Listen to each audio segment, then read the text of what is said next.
السلام عليكم ورحمة الله وبركاته. Inkastoo fooxa loo adeegsado noocyo kala duwan, haddana wuxuu caan ku yahay in lagu udgooneeyo guryaha iyo meelaha kale la joogaba. Waxaana fooxa qaabka loo soo isticmaali jiray waqti aad u dheer. Fooxa laftiisuna wuxuu leeyahay noocyo kala duwan. Marka haddaba laga yimaado in udug ahaan loogu isticmaalo guryaha iyo meelaha kale la joogaba, wuxuu leeyahay fooxu faa'iidooyin caafimaad oo kale. Daraasad la sameeyay 2019 waxaa lagu sheegay in marka fooxa guriga lagu shido uu leeyahay maadooyin qofka u raacaya neefta, sidaana uu kula falgalayay jidhka. Markaa kadibna faa'iidooyinka caafimaad ee uu jidhka u leeyahay waxa lagu sheegay wuxuu wanaajiyaa xaaladaha nafsaaniga, waxaanu dejiyaa neerfayaasha jidhka, naftana wuxuu ka dhigaa mid degan. Waxaana lagu sheegay daraasadda xilligaa la sameeyay in marka fooxa qaabkan loo isticmaalo uu leeyahay maadooyin jidhka ka ilaaliya kansarka, gaar ahaan kansarka ku dhaca sanbabada, afka iyo caloosha. Sidoo kalena marka qaabkan loo isticmaalo fooxa wuxuu kordhiyaa awoodda dhiigga cad, sidaa darteedna wuxuu u fiican yahay difaaca jidhka, isagoo meeshana ka saara jeermiska dhibaatayn kara caafimaadka qofka.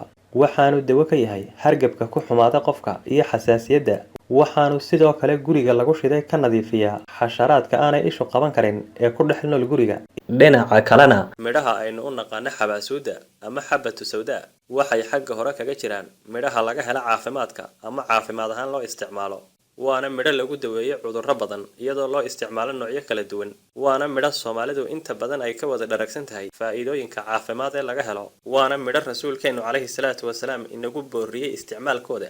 waxaa rasuulku calayhi salaatu wasalaam uu sheegay in xabatu sawda ay dawo ka tahay xanuun kasta marka laga reebo geerida. haddaba marka laga yimaado qaabka aynu wada naqaano ee loo isticmaalo xabatu sawda ee ah in la marsado ama la cuno amaba cabitaanada lagu darsado, waxaa jirta qaab kale oo dhawaan la daah qaaday oo loo isticmaalo xabatu sawda. qaabkaas oo ah in xabatu sawda ama xabaasuuda lagu shido guryaha sidii bukhurka oo kale. waxaanay daraasado qaabkan lagu sameeyay sheegeen in xabatu sawda marka guriga lagu shido ee qiiqeeda iyo bukhurkeeda guriga uu ku baxo, in dadka guriga ku nool xilliga habeenimada ee dadku ay hurdaan ay u leedahay faa'iidooyinkan.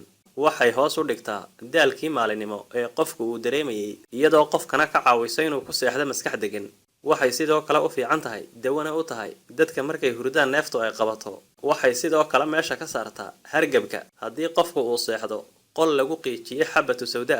sidoo kale waxay dawo ka tahay madax xanuunka joogtada ah. waxay sidoo kale wanaajisaa guriga lagu qiijiyay urtiisa. sidoo kale waxay meesha ka saartaa bakteeriyada aanay ishu qaban ee guriga ku dhex nool. waxay sidoo kale ka eridaa guriga xasharaadka ku nool guryaha sida caarada yaryar iyo wixii la mid ah. waxay sidoo kale dawo u tahay dadka qaba xasaasiyadda laabta.